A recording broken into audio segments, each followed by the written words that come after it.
Tycoon abandoned his wife, leaving her struggling with their 3 children.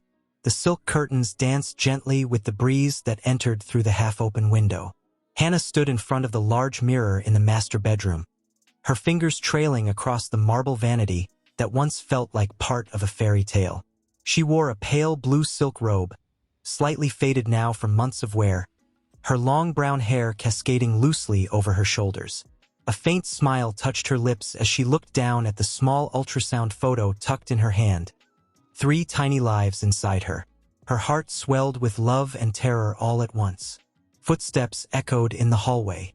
The door opened sharply, and Daniel walked in, dressed impeccably in his tailored navy suit, the scent of cologne and authority preceding him. His phone was in one hand, the other adjusting his cufflink with the detached precision he used for everything in his life. Hannah turned to face him.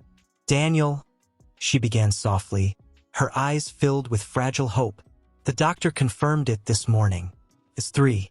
We're having 3 babies." He didn't look up from his phone. 3, he repeated, distracted. "You mean triplets," she nodded, her hands resting protectively on her belly.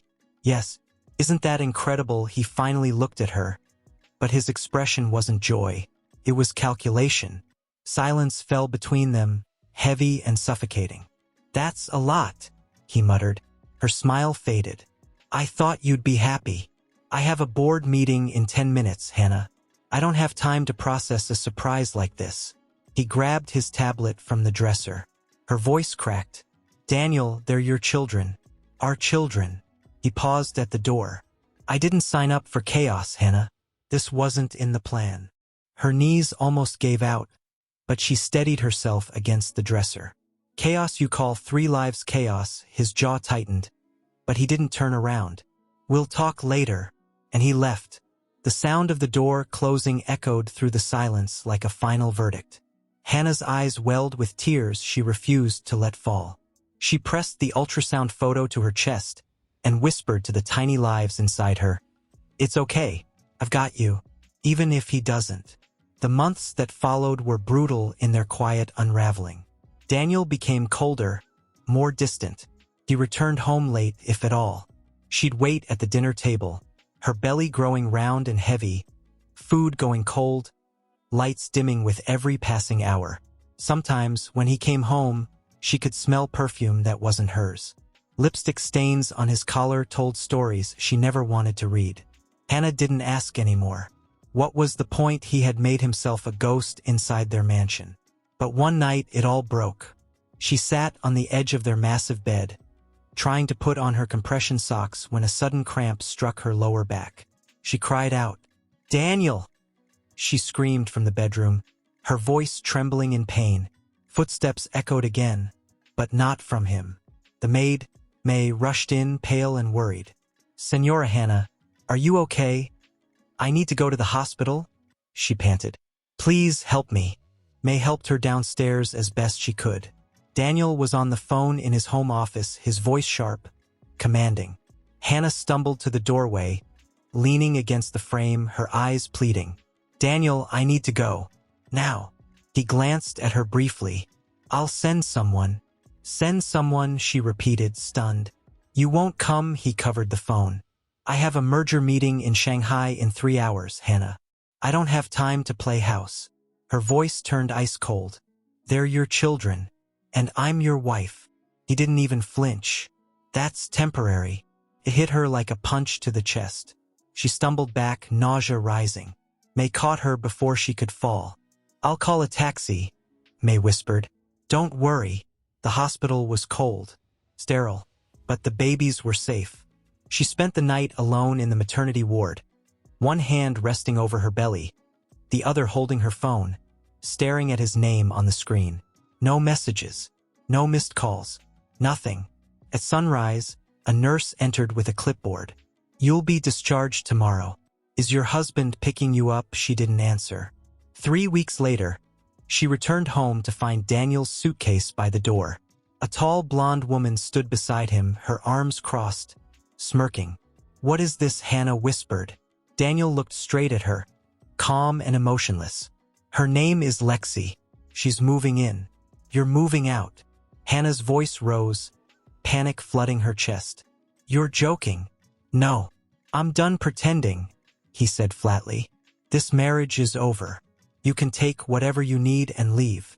She stood frozen, the air thick with betrayal. What about our children? They need their father. I'll wire you something to help, he said. But I want full freedom. I'm not cut out for diapers and midnight feedings. Lexi scoffed behind him. Honestly, Hannah, you should be thanking him. You're not exactly exciting material. The slap echoed before Hannah even realized she had moved. Lexi touched her cheek, eyes wide in shock. Daniel stepped between them, fury igniting. Get out. Hannah looked at him one last time. The man she once believed in, now a stranger carved in ice. She whispered, You'll regret this. The sound of soft breathing filled the room. Her babies, Eli, Nari, and little Min, were finally asleep after another exhausting day.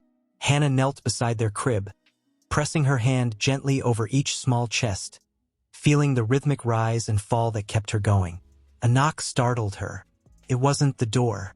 It was her own knees hitting the cold floor as she sank down, overwhelmed. Her body trembled not from fear, but from the weight of holding everything in. Her hands clutched the edge of the crib as sobs erupted, stifled so as not to wake them. The pain wasn't just physical. It was deeper, an ache that lived beneath her ribs, in the space where hope used to be. Her phone buzzed on the counter. Unknown number. She wiped her tears quickly and answered, her voice low and tired. Hello. Mrs. Lee, this is Dr. Song from Daehoon Pediatric Clinic. You missed today's appointment for Eli's checkup. Her stomach dropped. I know. I'm sorry. I was working. My shift went over and I couldn't afford the taxi. I understand, Dr. Song replied gently. But Eli's chest congestion is worsening. He needs his medication or it could develop into pneumonia. I'll come tomorrow. I'll find a way. After the call ended, she sat on the floor, surrounded by unopened bills. A small envelope from the electric company peeked out. Final notice printed in red. She stared at it, willing it to disappear. But reality didn't vanish. It just waited. Later that night, Hannah stood in front of the mirror in the cramped bathroom. Her reflection startled her. She looked older, hair tied hastily, dark circles beneath her eyes, clothes too loose on her frame. She touched the hollowness of her cheek, remembering the days when she wore dresses chosen by stylists, when her smile was effortless, when she was Mrs. Lee. Now, she was just Hannah, just a woman surviving. But as she stepped out of the bathroom and saw her babies sleeping, tangled up in each other like little vines, something inside her steadied. If she had to fall apart, she'd do it silently. But for them, she would stand. The next morning, before the sun even rose, Hannah was out the door with a stroller, heading to the local diner where she worked the breakfast shift. The owner, Mrs. Park, was stern but fair. She allowed Hannah to keep a portable crib in the storage room for the babies while she worked. Table 6 wants more coffee, someone shouted. I'll be right there, Hannah called back, balancing 2 plates and a coffee pot as she maneuvered between tight spaces. Her legs ached. Her hands were raw from scrubbing, but she smiled at customers, bowed politely, and kept moving. Hours passed. On her break, she sat near the storage room, feeding Min with one hand while scarfing down a dry sandwich with the other. Eli coughed in the crib beside her, his little face flushed. Just a little longer, sweetheart, she whispered, pressing her lips to his forehead. I'm going to get your medicine after this shift. Okay.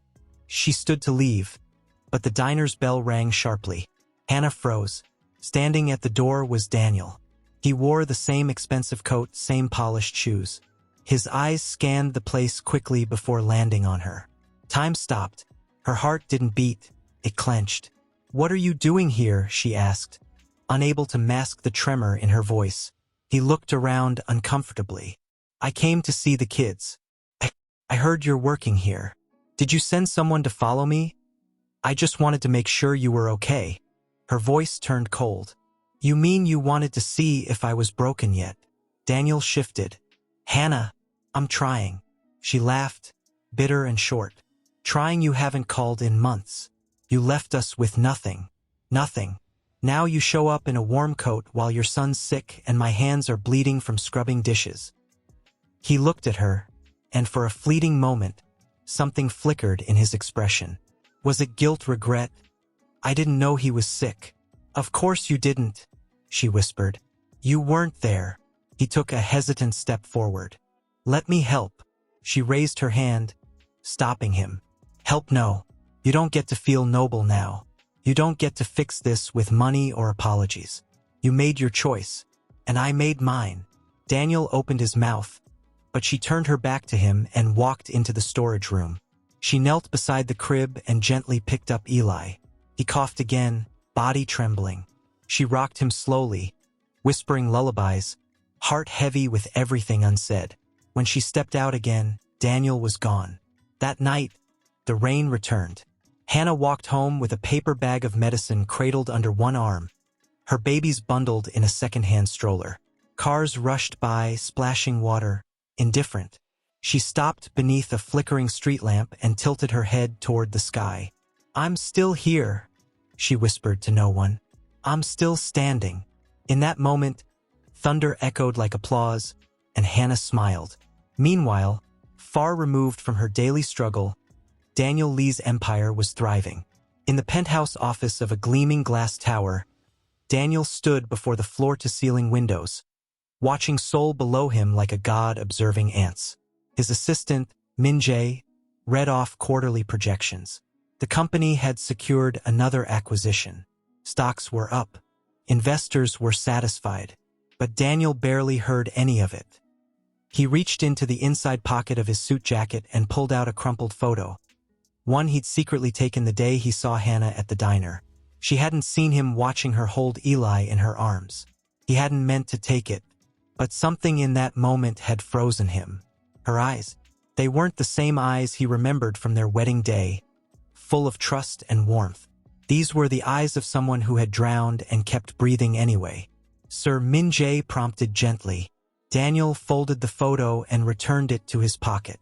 That's all for now, he said quietly. Cancel the dinner meeting tonight. Min Jae blinked. With Chairman Han, I said cancel it. Yes, sir. When he was alone, Daniel sat at his desk, fingers steepled under his chin. He hadn't told anyone. Not his board, not Lexi, not even himself aloud. But he hadn't slept properly in months. Every time he closed his eyes, he saw her. Not the woman he had once married, but the woman she had become in his absence. Stronger, angrier, alone. A knock at the door startled him. Lexi entered without waiting for a response. As usual, draped in an emerald green coat and high heels that clicked across the marble floor. I just heard from Min Jae, she said coolly. You canceled dinner with Han. That's suicide, Daniel. He stood, exasperated. I'm not in the mood. You've never been in the mood lately. What's going on with you? She crossed her arms. Is this about her again? He looked away. Lexi scoffed. Unbelievable. You dumped her. You made your choice. Don't, he warned. She stepped closer. What? Now you feel bad? You should have thought of that before you threw your entire life into chaos, just because she couldn't keep up with your world.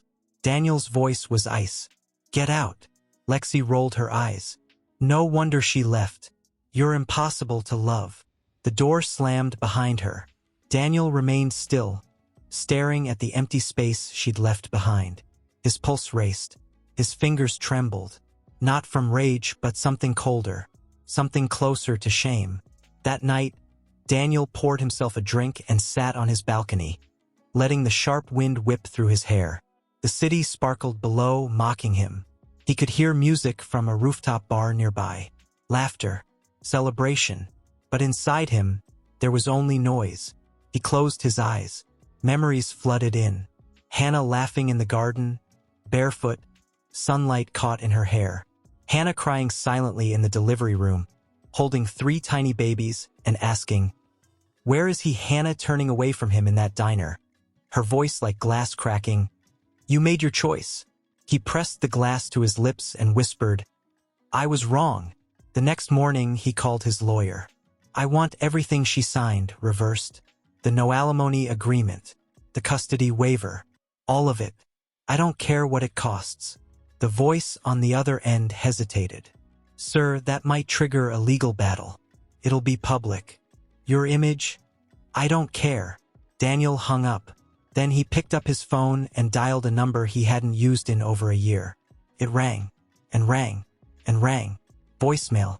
He tried again. Nothing. Across town, in her tiny kitchen, Hannah stirred rice porridge while Min chewed on a soft banana. Nari sat beside her coloring on the back of an old receipt. Eli was asleep, his breathing finally calm again after a week of medication. The phone buzzed. Unknown number. She didn't answer. Later, as the kids napped, she checked the voicemail. It was him. Hannah, I don't know how to start this. I don't know what I'm expecting. But I need to talk to you. Not for me. For them. I know I don't deserve a chance. But I'm asking for one anyway. She replayed it. Again. And again. Then she deleted it. Daniel didn't stop. Over the following week, flowers arrived. Then boxes of toys. Hannah refused them all. She called the florist and told them not to return. She donated the toys to the shelter nearby. She didn't want his guilt disguised as generosity. But it didn't stop him from showing up. One afternoon, just as she returned from a shift, Daniel stood at the entrance of her apartment building, holding an umbrella. His suit was wet from rain, his hair dripping. She froze. He took a step forward. Please, he said softly. Just 5 minutes. Hannah looked at him, eyes narrowed. You have 3. He exhaled, relieved. They stood in the small stairwell, rain pattering against the windows above. She crossed her arms, guarded. He cleared his throat. I wanted to say I'm sorry, for everything, for the way I left, for not being there when it mattered. Silence. I thought success meant control, power, but I didn't realize I lost everything that mattered in the process. She stared at him. Why now? Because I saw you, with them, and I realized they're my children, and I've never even heard them laugh. Tears burned behind her eyes, but she wouldn't give him that. You don't get to cry now, Daniel, she said, her voice breaking despite her.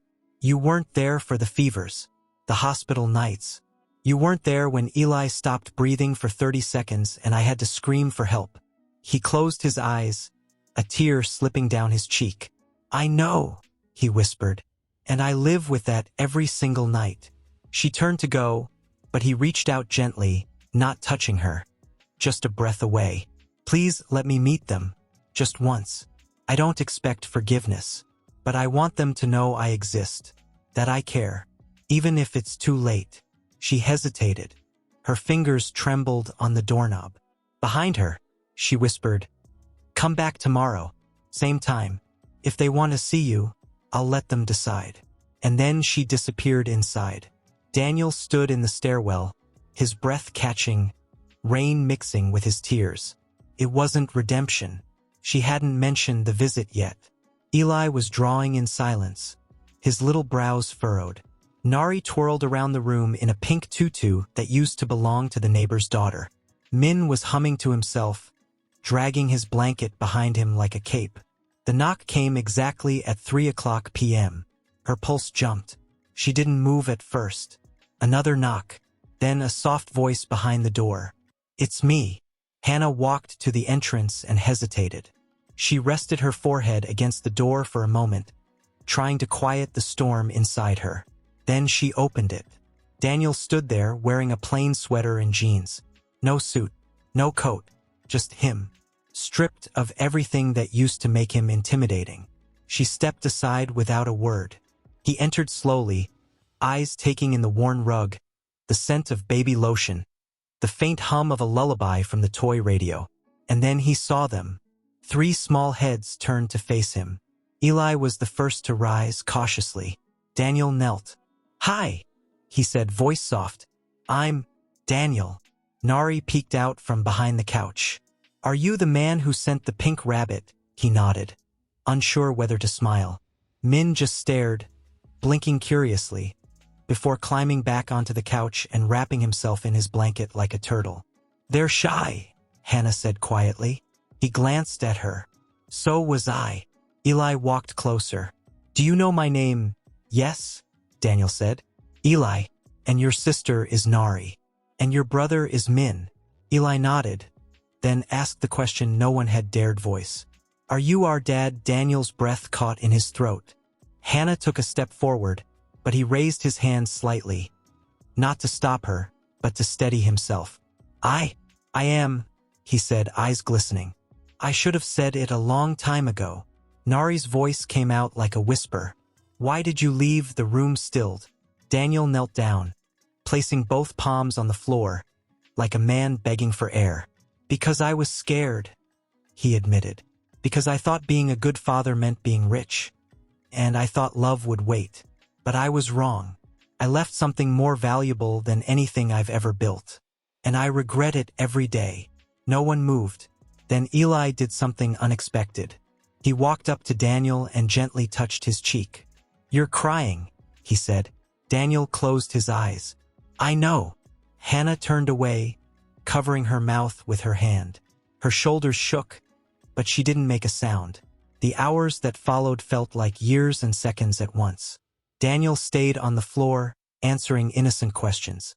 "What's your favorite color? Do you like jelly candy? Do you snore?" And each answer, awkward but sincere, added another fragile thread between them. At one point, Nari climbed into his lap without warning. He held still, afraid to breathe. She rested her head against his chest. "I like your heart," she mumbled. "It's loud." He looked at Hannah, who watched from the kitchen, holding a dish towel tightly in both hands. After the kids fell asleep on the rug, curled around each other like puppies, Daniel helped her carry them to their beds. They stood in the hallway afterward, the soft night light casting golden shadows between them. He broke the silence first. "Thank you for today." She nodded, her voice low. "Don't thank me. They're the ones who let you in." He stepped closer. "I know I have no right to ask this, but I want to keep coming back. To earn it. Their trust. Yours." Hannah met his eyes, really looked at him, and for the first time in years saw a flicker of the man she once loved. But it wasn't enough. "You think one visit fixes everything," she whispered. "You think a few tears make up for the nights I held them while they screamed for someone who never came." "No," he said quickly. "I don't. I'm not asking for forgiveness. I'm asking for time." Her voice trembled. "Why now, Daniel, why? After everything?" He looked down, searching for the right words. "Because I woke up one morning," he said, "and realized I remembered the silence more than the success. The sound of a home without laughter haunted me." She closed her eyes. Her hands were shaking. "I can't let you hurt them again," she said. "I can't let you come in and out of their lives like the wind." "You won't have to," he promised. "Even if I can't be yours again, I want to be theirs." She opened the door slowly. "I'll think about it," she whispered. "That's all I can promise." He stepped out into the cold, but his heart was warm, for the first time in years, because this time the door didn't close behind him. It stayed open, even just a little.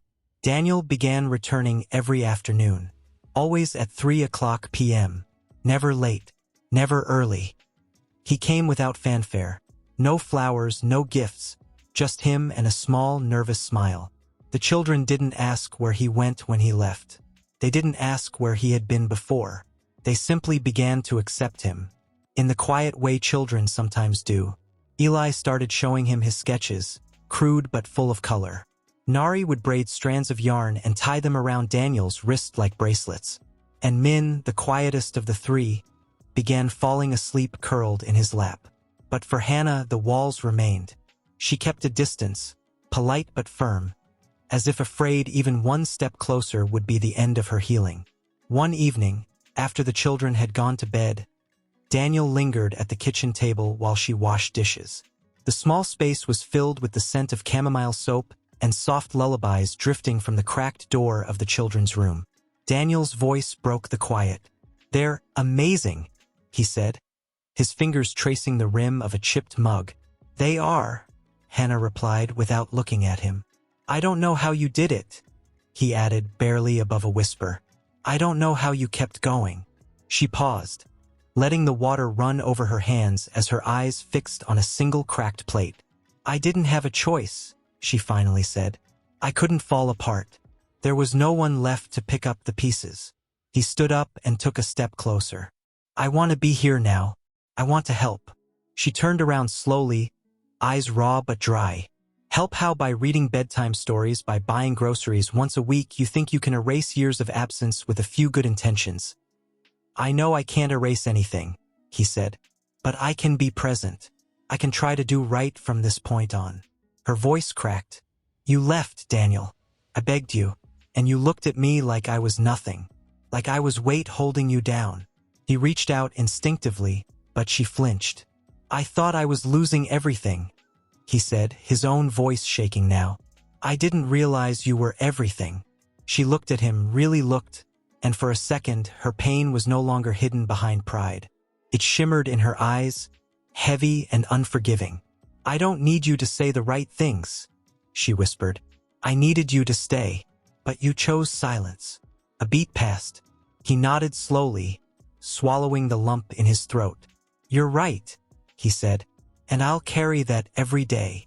She turned back to the sink, her shoulders tight with restraint. Then carry it quietly. The next morning, Hannah woke to the sound of coughing, wet and sharp. She rushed into the children's room to find Min burning with fever. His tiny body trembled as he reached out for her, eyes glassy. Shoo, baby, I'm here. I've got you, she whispered, cradling him against her chest, but fear twisted in her gut. She had already used the last of the fever medicine last week. She grabbed her phone, fingers shaking, and called the pharmacy. They were out.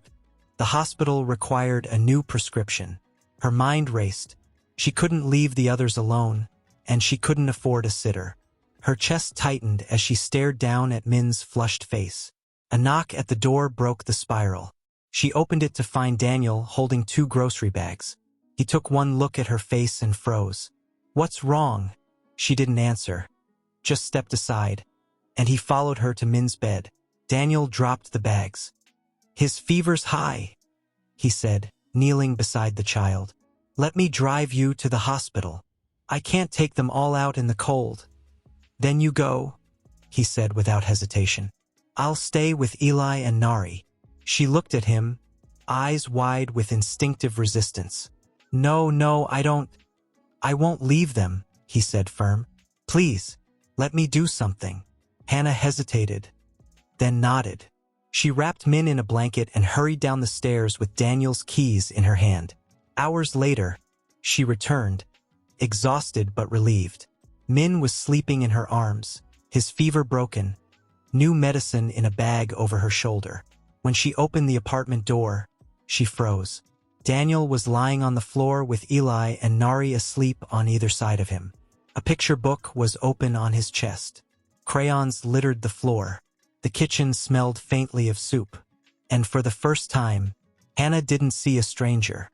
She saw the man she once dreamed he could become. She walked to the bedroom silently, laid Min down, and then stood in the hallway for several long minutes, watching them breathe in unison. She didn't interrupt. She didn't speak. She just let herself feel it. The terrifying possibility that maybe he could become something steady in their storm. Later that night, after he tucked the others in and stood by the door with his coat, Daniel looked at her. I know this doesn't mean anything yet. I know there's still a mountain between us. She didn't respond. He reached into his pocket and pulled out a photo, the ultrasound image from 4 years ago, slightly crumpled, faded around the edges. I kept it, he said, voice almost breaking, even when I didn't deserve to. Hannah stared at the photo. Her fingers twitched. I'll see you tomorrow, she said, voice hoarse, and closed the door gently behind him. Not coldly, not with anger. There was peace. Not the kind that came with luxury or ease, but a raw, fragile peace born from survival, from having made it through one more night. A knock came at the door. Not urgent, just gentle, familiar. She opened it to find Daniel standing there with a paper bag in one hand and a coffee cup in the other. "I brought breakfast," he said. "And coffee."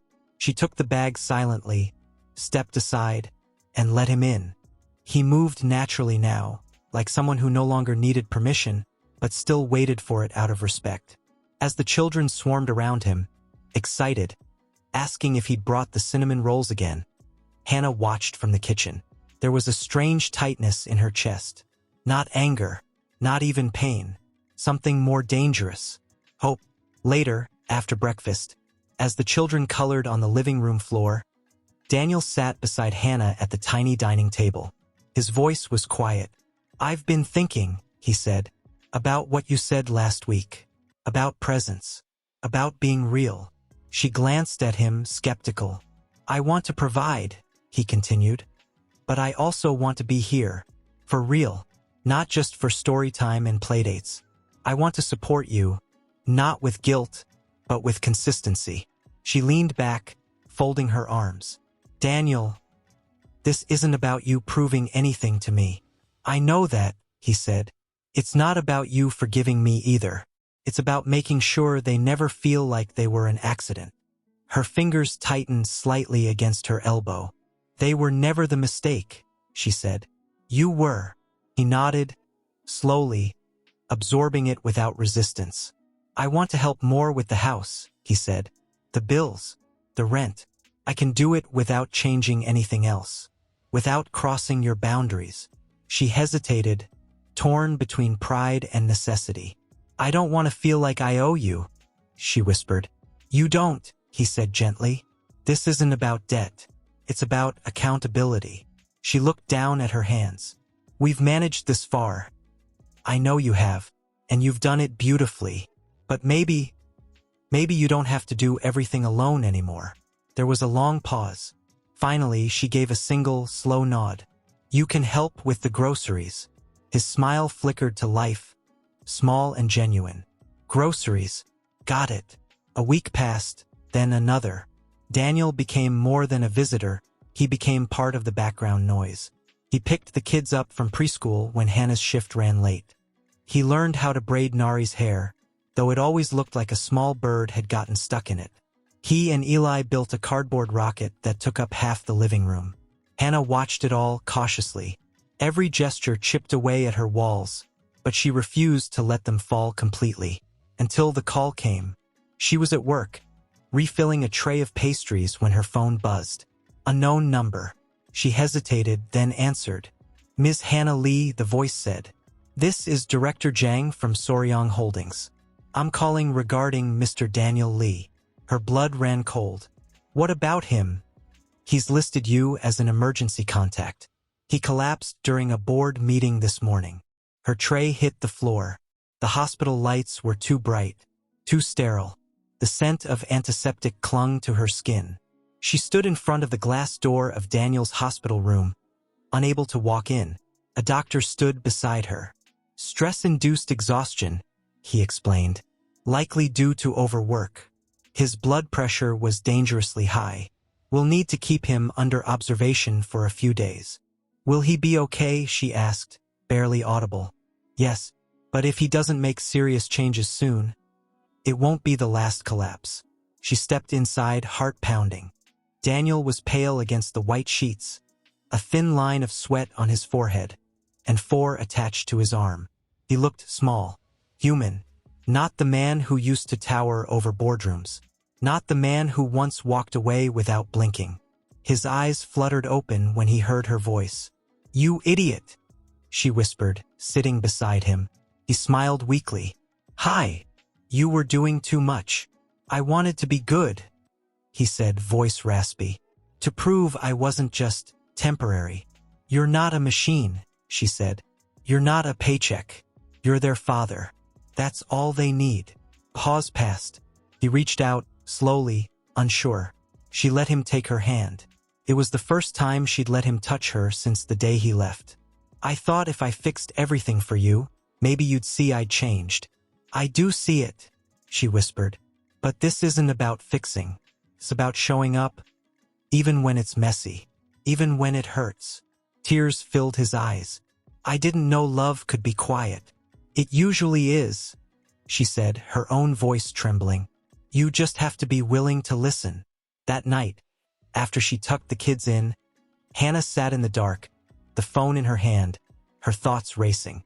She opened her photo gallery and scrolled back years, past the pain, past the fury, until she found the photo of them in the garden, just before their wedding. She looked so young, so certain. She stared at that version of herself for a long time. Then she opened a new message thread. Typed, he's not who he was. And maybe I'm not either. But maybe that's okay. He would always smile when he saw her, but it wasn't a proud smile anymore. It was softer, humbler, like he didn't want to scare away whatever it was that had begun to grow again between them. One night, as rain tapped gently against the hospital windows and the city buzzed in the distance, she sat beside his bed with her arms crossed, legs curled up on the visitor's chair. Her sweater hung loosely around her frame, and her hair was pulled up in a tired bun. You look better, she said, eyes on the monitor beside him. I feel like I've been hit by a very polite bus, he joked weakly. She didn't laugh. You scared the kids, she said. His face fell. I know. I'm sorry. They don't understand words like collapse or hypertension, but they understand when their dad disappears again. His eyes welled. I'm trying, Hannah. I thought if I just kept pushing through, if I made myself useful enough. You're already useful, she interrupted. But if you burn yourself out again, they'll lose you. For real this time. He turned his face toward the window. For a long moment, the silence between them was heavy with things neither of them knew how to say. Then he whispered, sometimes, I think I never learned how to be soft. Not really. My father taught me that strength was silence, that success was control, that love was optional. Hannah looked at him carefully. And do you still believe him? He turned his head back toward her, eyes tired but clearer than they'd ever been. Not since you, she exhaled, quietly. Her eyes flicked toward his hand resting near the edge of the bed. She didn't touch it, but she didn't pull away either. You don't have to be soft all the time, she said. Just enough to be real. He smiled. Then I'll try to be real. Every day. Even if it's messy. The next morning, she brought the kids to see him. Eli wore his superhero cape. Nari carried a basket of paper flowers. Min clung to her side, still sleepy and quiet. As they entered the room, Daniel's face lit up. The kids ran to him, no hesitation, no fear. Just warmth. Dad, look! Eli held up a crayon drawing of Daniel with a crown and a big smile. I made you king, Dad. Daniel laughed softly, taking it with trembling hands. This is better than any award I've ever gotten. Nari climbed onto the side of the bed, careful. You have to get better fast. We're having a talent show tomorrow. I'm dancing. I wouldn't miss it for the world, he promised. Min crawled up beside him, curling into his side silently, and Daniel looked at Hannah with awe. It was the first time Min had reached for him without hesitation. Hannah smiled, just faintly. Daniel blinked away tears. Can I ask something, he said after a while. Once the kids were distracted with a puzzle on the floor, she nodded. When I'm discharged, can I come stay at your place just for a while? I'll sleep on the couch. I don't want to go back to that apartment. It's cold. Her breath caught. It's not that simple. I know. You left once before, when things got hard. I didn't just leave you, he said, voice thick. I left me. I don't want to do that again. She looked at him for a long time, her heart pounding, her mind racing with memories of nights spent holding sick children alone, of empty silence echoing in a home that used to be theirs. Then her voice came, soft and clear. You can stay, she said, but not to fix anything. I understand. You'll wake up for their nightmares. You'll clean up their messes. You'll be there. I want that, he whispered. Even if I don't love you the same way, she added, her voice trembling with honesty. He nodded slowly. Even if you never do again. He moved in 2 days later. The couch became his new bed. He cooked breakfast. He packed lunch boxes. He held Nari's hand when she got scared during a thunderstorm, and stayed up with Min when he couldn't sleep. He didn't push Hannah, didn't ask for more. But late at night, when she walked past the couch and saw him sleeping, his hand resting near a toy truck, one leg awkwardly hanging off the cushions, something inside her ached.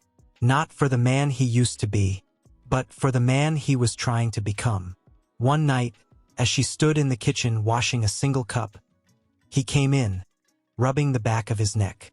"Do you ever think," he asked, "that maybe we had to fall apart to build something better?" She didn't look at him. "I don't know," she said. "Maybe." He leaned against the doorway.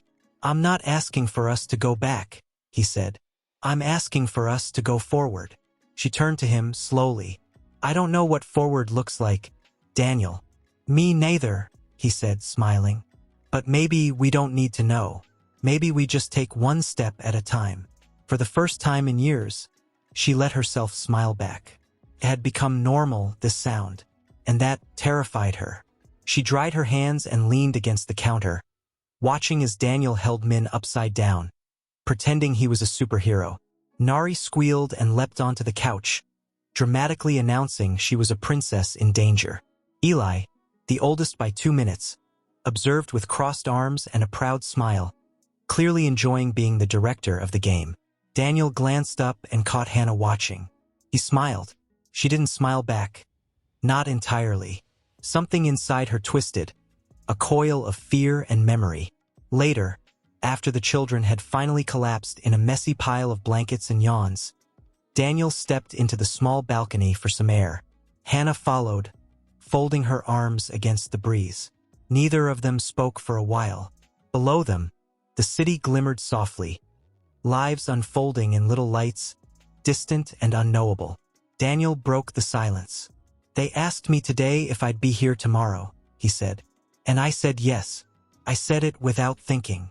Hannah didn't answer. He turned to her. "I meant it." She looked down at her hands, rubbing her fingers together slowly. "You always mean things, Daniel. You mean them when you say them. But meaning something isn't the same as keeping it." He sighed. "I know. I keep waiting for the part where you leave again," she whispered. "I won't." "But what if you do?" He stepped closer, but not too close. "Hannah, I was a coward. I looked at you, at our life, and I thought you were the problem. But I was running from myself, from the kind of man I was terrified of becoming."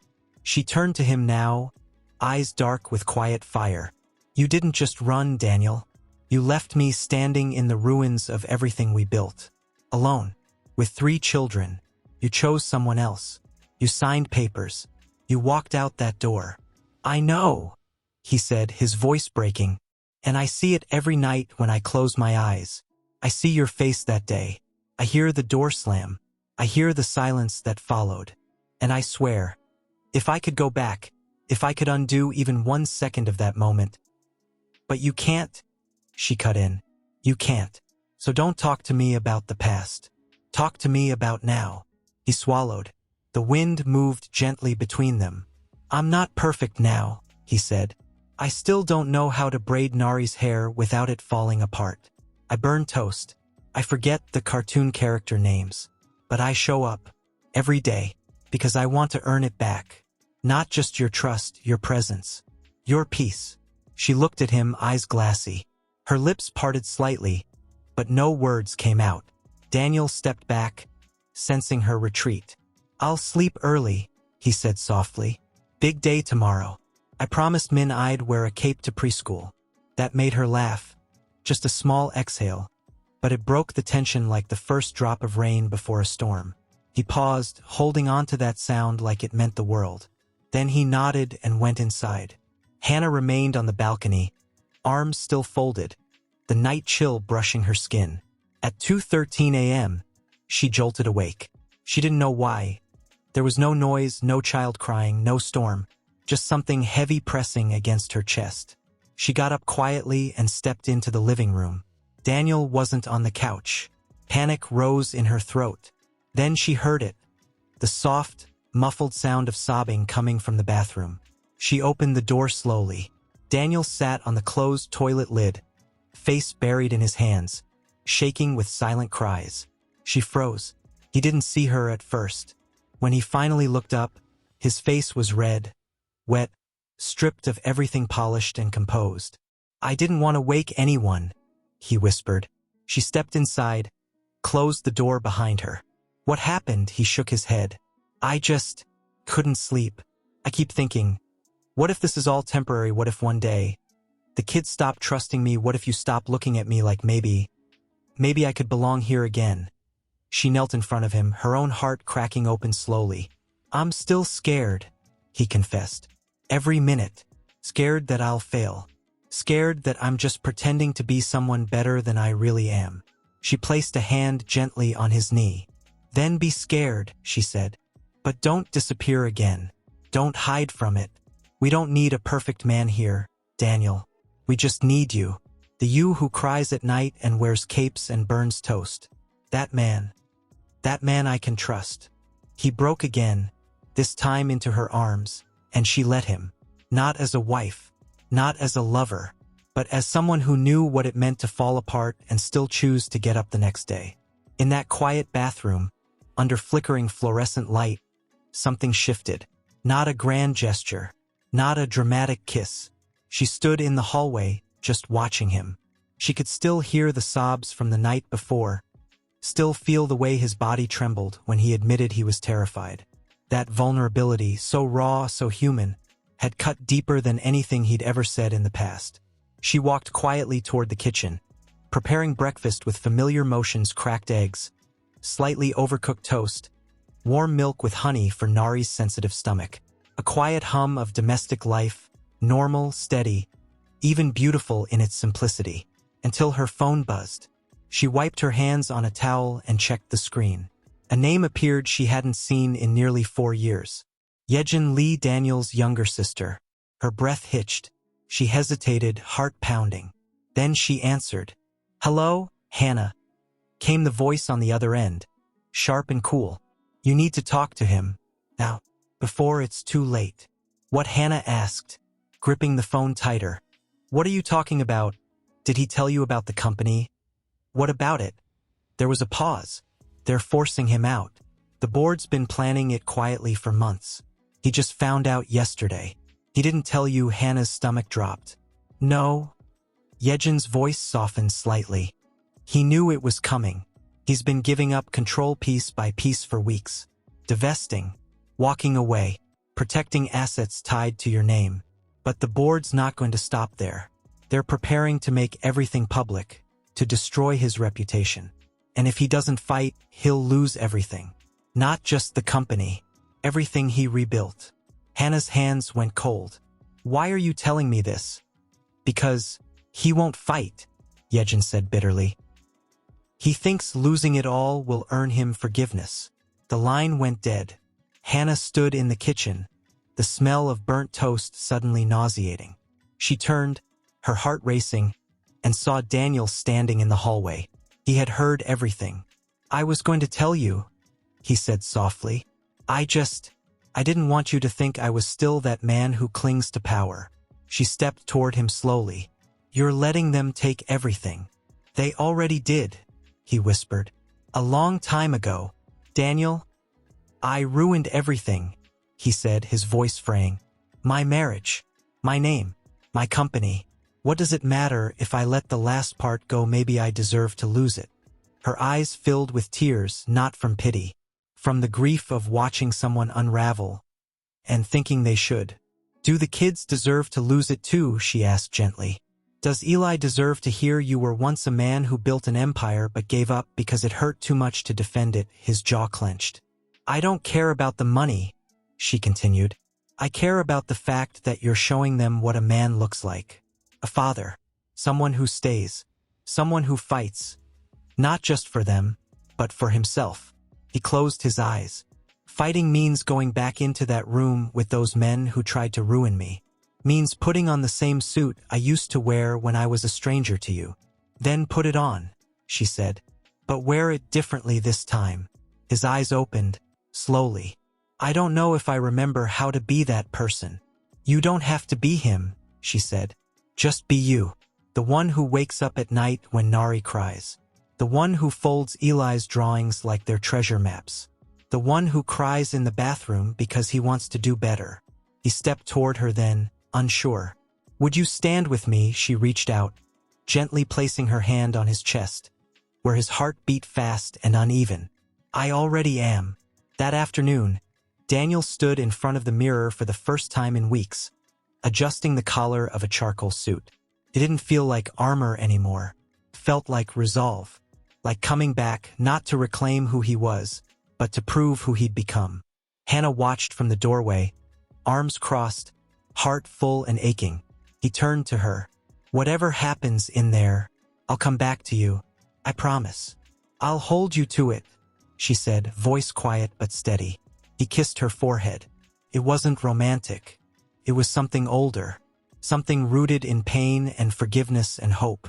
As he walked out the door, Eli ran after him, handing him a folded piece of paper. "Good luck," he said. "And if they're mean, just pretend you're a superhero." Daniel knelt, his hands shaking slightly as he took the paper. "I already am," he said, "because of you." And with that, he stepped into the storm, not to reclaim his crown. But Daniel didn't flinch. He stood straighter than he had in months, wearing the suit that once made him feel powerful, now clinging to a man entirely remade.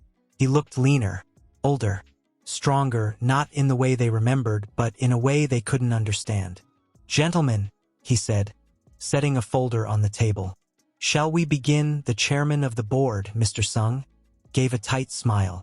"Daniel, this is just a formality. You know why we're here." "Yes," Daniel replied calmly. "To strip me of everything I built." "Not everything," another board member chimed in with a dry laugh. "Just the title, the power, the vote." Daniel opened the folder and spread out several documents. "What if I told you I no longer want the title?" he said. "But I'm not walking away from what this company stands for. I'm not giving up my name. Not again." Mr. Sung blinked, confused. "Excuse me, I'm not here to argue," Daniel continued. "I'm here to remind you that I'm still one of the largest shareholders. You may push me out of the board, but you can't erase me." The room stirred. "I've transferred the controlling shares to a trust under my children's names," he said quietly. "3 of them, equal ownership." A murmur broke out. Daniel kept going. "I'm not here to win. I'm here to outlast." Mr. Sung's voice was sharp. "You're bluffing." "You can check the filings," Daniel replied, unwavering. "Already submitted. You can dethrone me, but they will inherit every stone I laid here. You will not erase what I've built for them." Silence gripped the room. He looked around, eyes steady. "Fight me if you want. Try to ruin me, but I've already lost more than any of you could survive. And I'm still standing." He turned, calmly gathering his papers. "Enjoy your vote," he said. "It won't matter in 5 years, but my children will." Then he walked out, shoulders high, the door shutting behind him like punctuation. It was nearly dusk when he returned home. The apartment lights glowed warmly, a contrast to the frost he had just walked through. He opened the door and stepped inside quietly.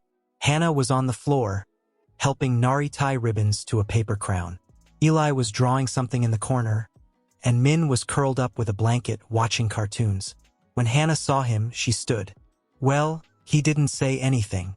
He just walked over to her and pulled the crayon drawing from his suit pocket. The one Eli had given him before he left. A superhero in a black suit, flying over a tall building, with 3 smiling kids watching from below. He unfolded it slowly and held it up to her. "I didn't lose." Her chest tightened. "I didn't win either," he said. "But I made sure they won't forget us." She stepped closer, searching his eyes. "And you? I'm still here." Then something shifted in his face. The weight fell. The tightness in his jaw melted. His voice dropped. "I'm tired, Hannah." She nodded once. "Then rest," she whispered. "You're home." Later that night, while the children slept, Daniel stood on the balcony, watching the city below in silence. Hannah joined him, wrapping a shawl around her shoulders. "I'm sorry I didn't tell you," he said. "I get it," she replied. You've spent so long hiding failure. You forgot what it's like to let someone hold part of it with you. He glanced at her. You really think I failed? No, she said gently. I think you finally learned. He exhaled, slow and heavy. She took something from her pocket and held it out to him. The ultrasound photo, worn and faded. You're not the man I married, she said. And thank God for that, because that man couldn't have survived this. He looked down at the image of the 3 tiny shapes inside her from all those years ago. I didn't survive it alone. They stood there for a long while, shoulder to shoulder, the world slowly quieting around them. Not as husband and wife, not yet, but as 2 people learning what it means to rebuild from the ruins. And this time, not for themselves. The children had gone to school. Daniel had offered to take them. Hoods pulled over their heads, small hands tucked in his, as Hannah watched from the window. She'd stayed behind, hands wrapped around a mug of tea that had gone cold again. That seemed to be happening a lot lately. She stood now in the living room, staring at the framed photo on the shelf. One of the few that had survived the years, their wedding day. Daniel in a suit, Hannah in a cream dress, both smiling, eyes filled with promises they hadn't yet broken. Behind her, the door opened softly. Daniel stepped in, shaking the rain from his coat, his expression unreadable. He held a paper folder in his hand. She turned slowly. He didn't speak at first, just looked at her, like he was trying to remember every line of her face. What is it? She asked finally. He held out the folder. She took it with hesitant fingers, opened it, and froze. Inside were 2 plane tickets, one in her name, one in his. To Jeju, she said quietly, not looking up. I thought we could take a weekend, just us. Her throat tightened. And the kids? I asked Mrs. Yoon to watch them. She agreed. Just 2 days. Nothing big. Just... He stepped closer, voice trembling slightly. I miss you. Not just the mother of my children. Not just the strong, brilliant woman who kept our family alive. I miss you. She looked up now, her voice fragile. Daniel, I'm not who I was. I can't go back to her. I'm not asking you to, he said, his eyes shining. I'm asking if I can meet the woman you've become. She stared at the tickets again. So much time had passed. So much pain had unfolded in the spaces between them. But something inside her whispered, don't shut the door yet. The island was quiet when they landed. Windy, moody. The clouds hung low over the water, and the scent of sea salt filled the air. They took a cab to a small guest house by the cliffs. Simple, beautiful, with wide windows that overlooked the churning sea. Daniel opened the door for her like he used to, once upon a time. She stepped in, unsure what this weekend would bring. The room had 2 twin beds, not one. She noticed, and she appreciated it. That night, after dinner, they walked the shoreline. Barefoot, Hannah's arms wrapped around herself, her sweater pulled tight.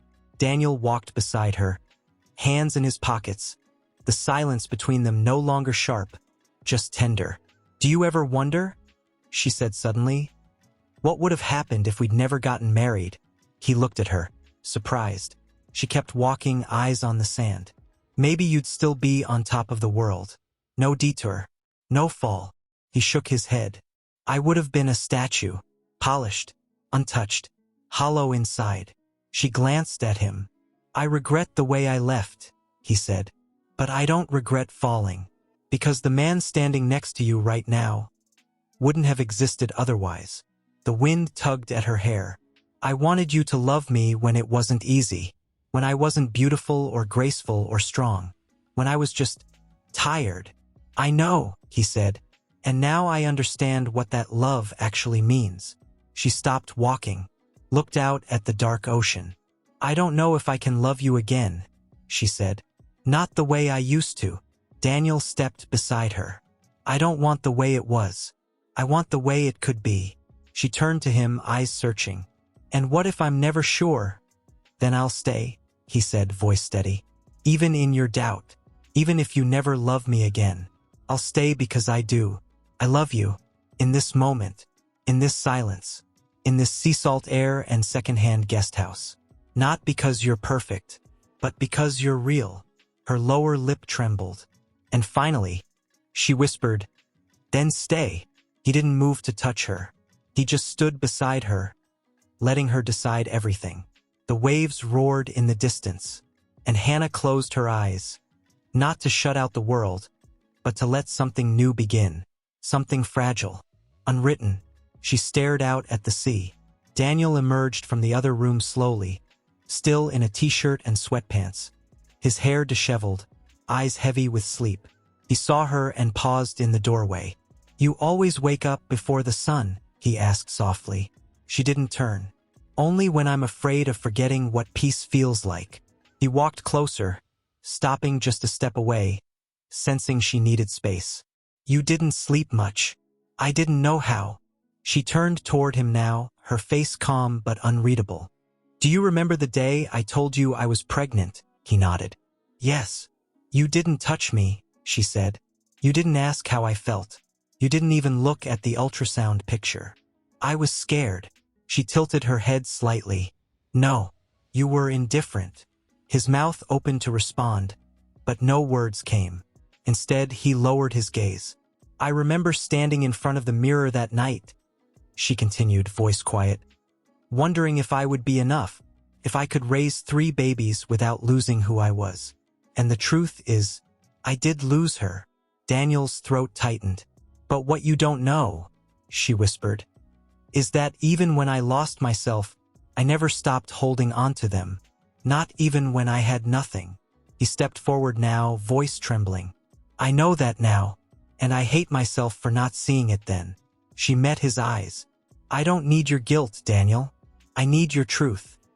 He hesitated, then sat down in the chair across from her, his hands flat on the table. "My truth is, I thought loving you meant controlling everything, providing, winning. But I failed to see that love means staying when things are ugly, when it's silent, when it's hard. You loved me that way. I didn't." Tears stung the corners of her eyes, but she didn't let them fall. He continued, "And the thing I carry with me every hour is the memory of you holding Eli in your arms in that diner. The way you looked at me like I was already gone." "You were," she said softly. "I know," he whispered, "but I'm not now. I'm here, and I will keep being here, even if you never let me back in fully." She stared at him for a long time, as if trying to determine whether his words were just survival instincts or something deeper. Then she said something he didn't expect. "They called me a widow once, at the clinic. A nurse assumed you had died." Daniel's face paled. "And I didn't correct her," Hannah added, "because in a way it was true. You weren't dead, but you were gone." He looked away, jaw trembling. "I buried you once, Daniel," she said, "and I swore I'd never dig that grave open again."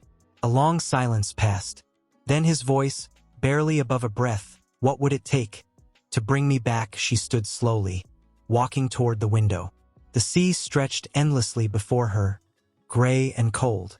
"I don't know," she said, "but if you're still standing here months from now, still showing up without asking for anything back, maybe then I'll believe you're alive again."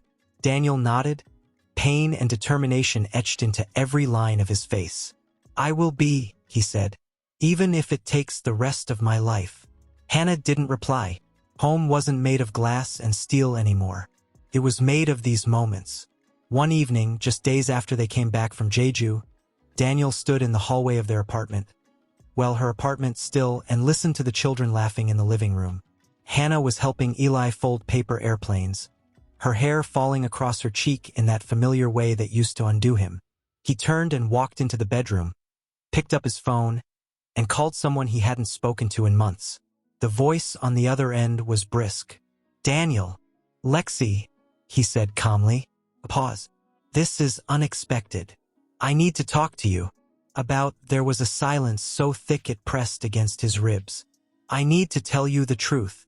They met at a quiet rooftop cafe later that week. She was already seated when he arrived, wearing red lipstick and that same sharp expression she always wore when she expected a fight. "You're looking softer," she said, sipping her drink without smiling. "I came to apologize." Her eyes widened slightly, but she said nothing. I used you, he admitted. You were my escape route. When my marriage started crumbling, I grabbed onto you because I was afraid of facing myself. Lexi let out a soft, humorless laugh. Well, that's one version of the story. It's the truth, he said. And I don't expect forgiveness. I just needed to say it. Out loud. She studied him for a moment. Is this about Hannah? No, he said. This is about me. Cleaning up what I left behind. Lexi leaned back. You broke her. And now you want to believe saying sorry makes it cleaner. No, he replied. I just want to live honestly now. There was silence again. Then she asked, Do you love her? Yes, he said without hesitation. But not just the way I used to. I love her differently now. Deeper. Slower.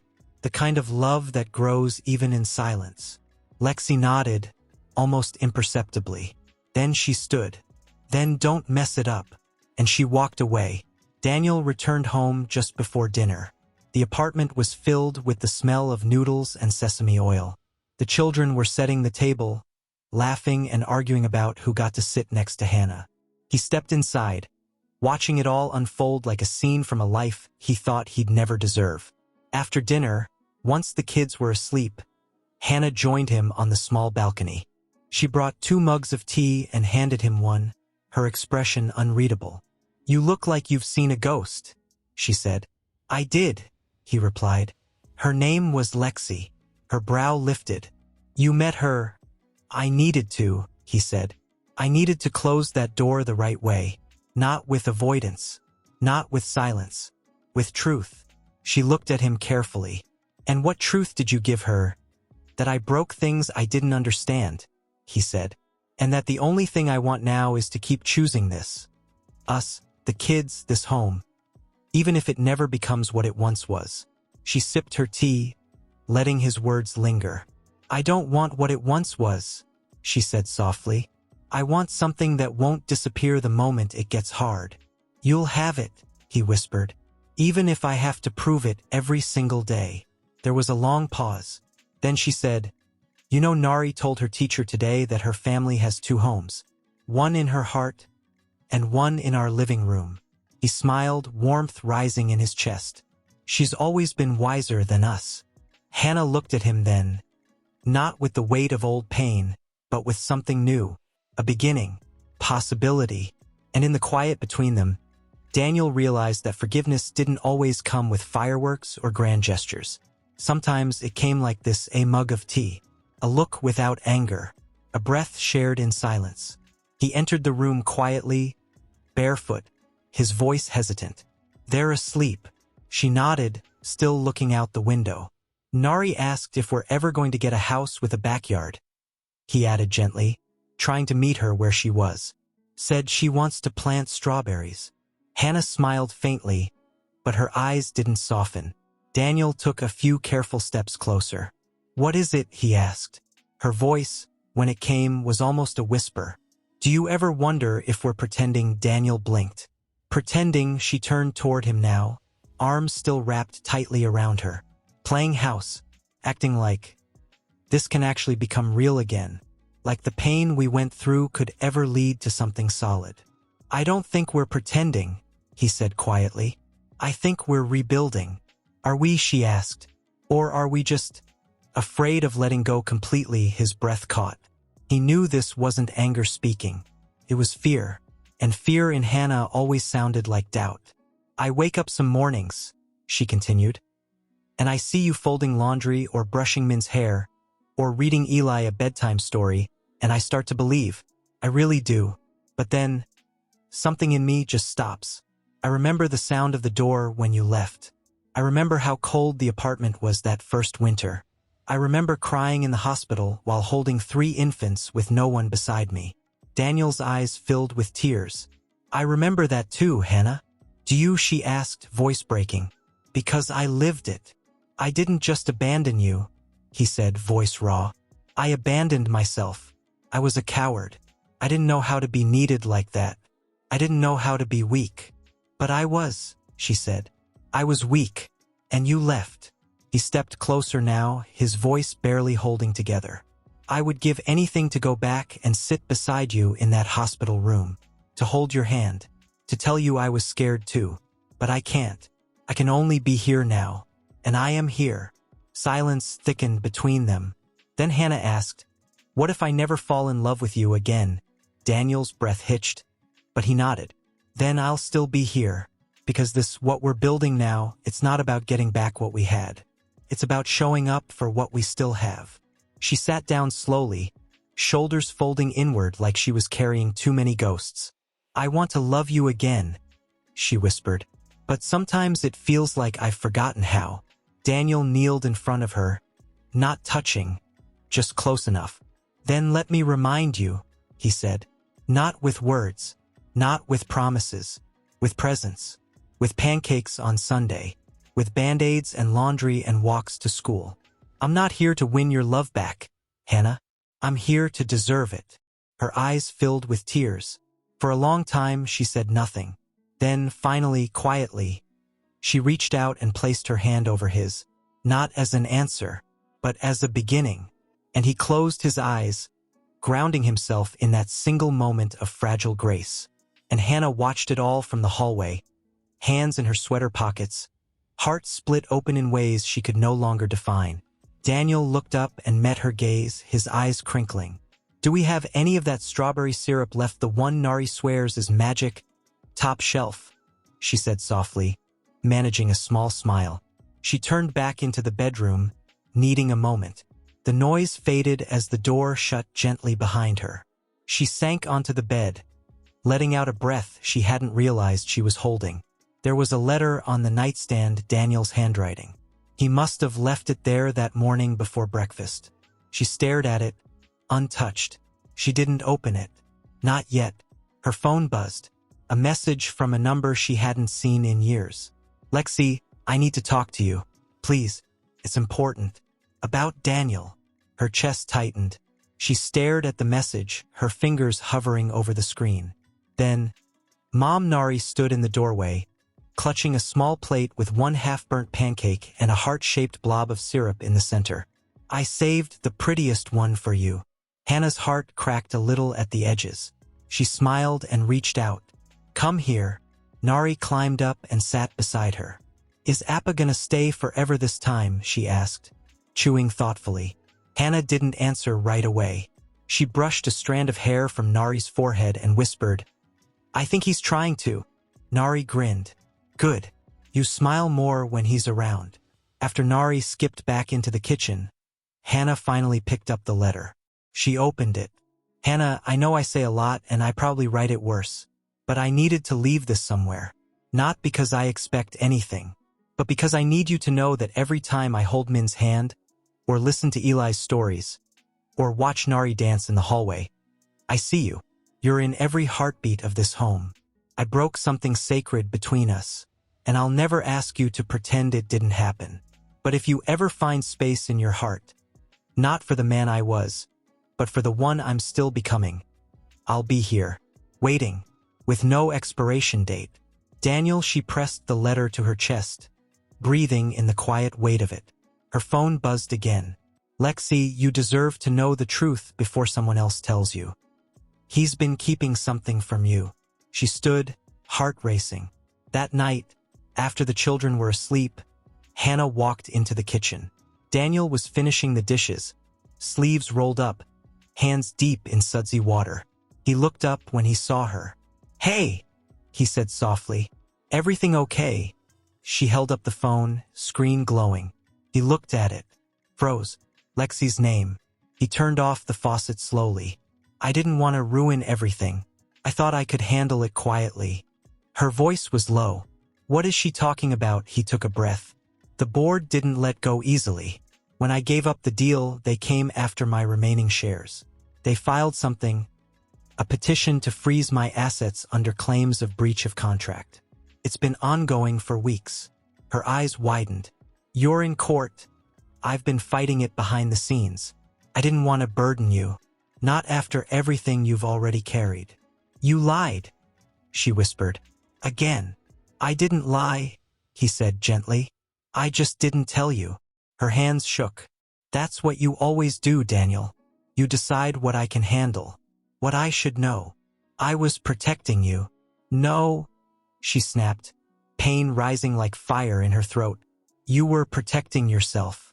You didn't want to be the man who failed again. He swallowed. That's true. Tears welled in her eyes. Do you still not trust me enough to share your battles? I trust you more than anyone, he said. That's why I didn't want to see your face fall when I said I was losing everything again.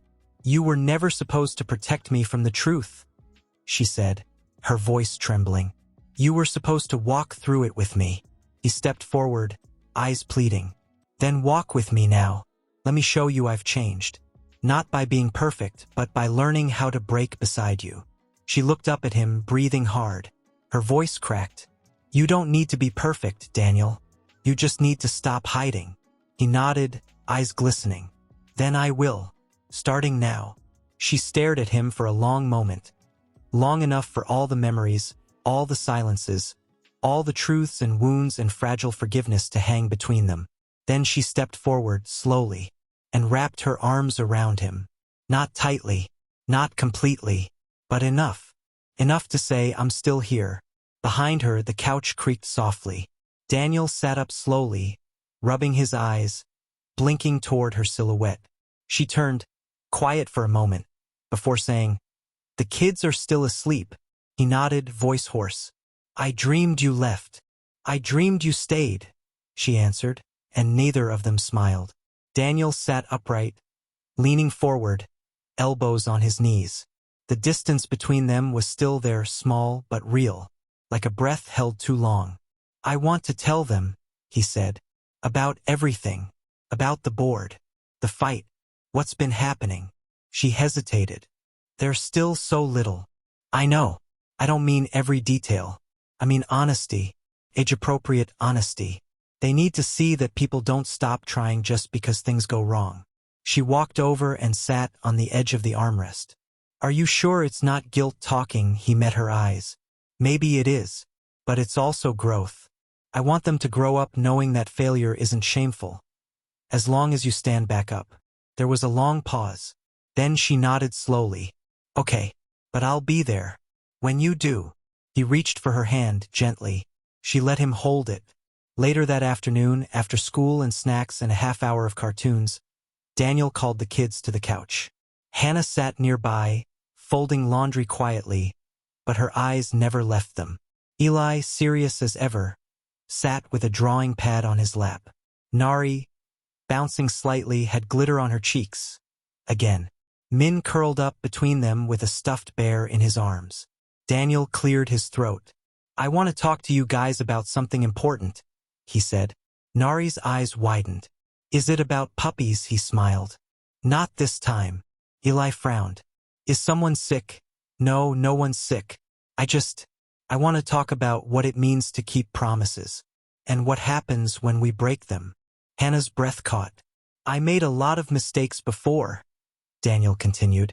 I wasn't there when you were babies. I missed your first words, your first steps. I wasn't the dad you deserved. Min's lip trembled, confused. But you're here now. I am, Daniel said, kneeling down in front of them. But being here doesn't erase the times I wasn't. And now, some people are trying to take away the company I built, because I walked away from that part of my life to be with you. I don't regret it, not even for a second. But it's hard. Some days I feel scared or tired. Some days I make mistakes again. Nari looked at him, suddenly serious. Did you cry? He smiled softly. Yes, a lot. She crawled into his lap without another word. Eli looked down at his paper.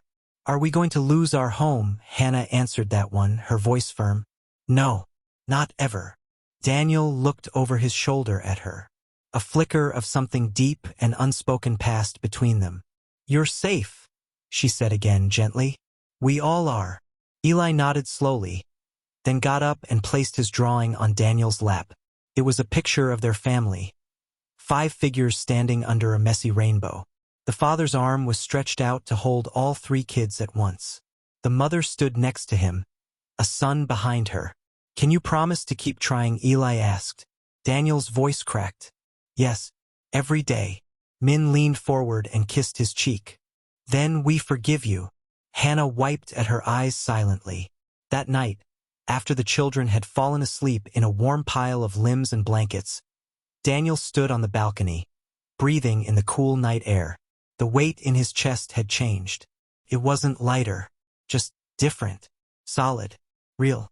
Hannah joined him a moment later, her arms crossed against the cold.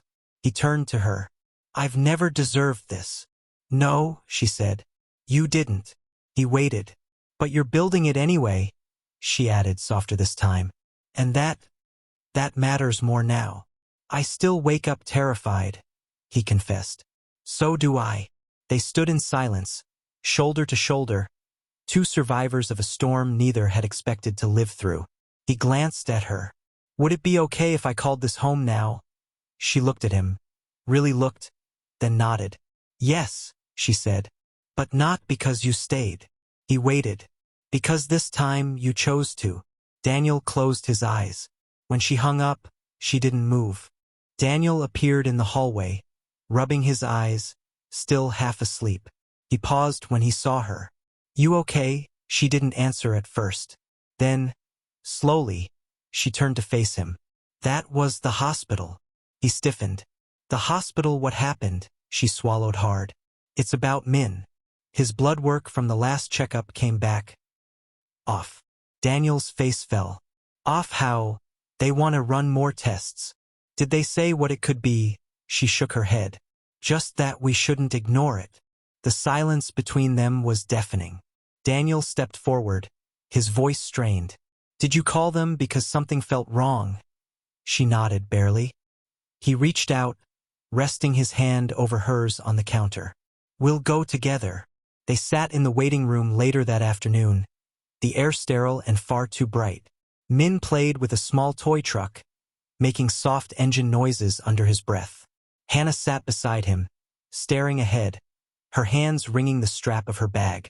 Daniel sat on the other side of their son, silently watching the door to the exam rooms. When the nurse finally called Min's name, Hannah stood quickly. Daniel followed. They walked together into the pediatrician's office. Dr. Lee was kind, young, and far too serious this time. We won't know anything for sure until the full panel comes back, she said gently. But there are signs of a possible autoimmune disorder. Could be manageable. Could also be something chronic. Hannah felt the ground shift beneath her. Min, sitting on the table in his blue socks, kicked his feet and whispered, Am I in trouble? She leaned in close. No, baby. Not at all. Daniel placed a hand on Min's back and looked at the doctor. When will we know? 2 days. Maybe less. She handed them a list of labs and a schedule. They nodded, numb. Back home, the kids were quiet. Eli and Nari played silently with building blocks. Min had fallen asleep on the couch, his small body curled up like a question mark. Daniel watched him from the hallway, his expression distant. Hannah walked into the kitchen, opened a cabinet, and then just stopped. Her shoulders sank. He followed her gently. She didn't cry. She didn't speak. She simply stood there, frozen in place, both hands gripping the counter. Daniel came up behind her, slowly wrapping his arms around her waist. First, she didn't lean into him. But then, after a long, aching pause, she did. And once she did, she collapsed into his chest with a single breath that cracked something open inside her. I can't do this again, she whispered. I can't carry this kind of fear. You're not, he said. Not alone. You don't understand, she said, her voice trembling. You've only just come back. I've only just started breathing again. If something happens to him, nothing will happen to him, Daniel whispered, though his voice betrayed his own fear. And if it does, we'll face it together.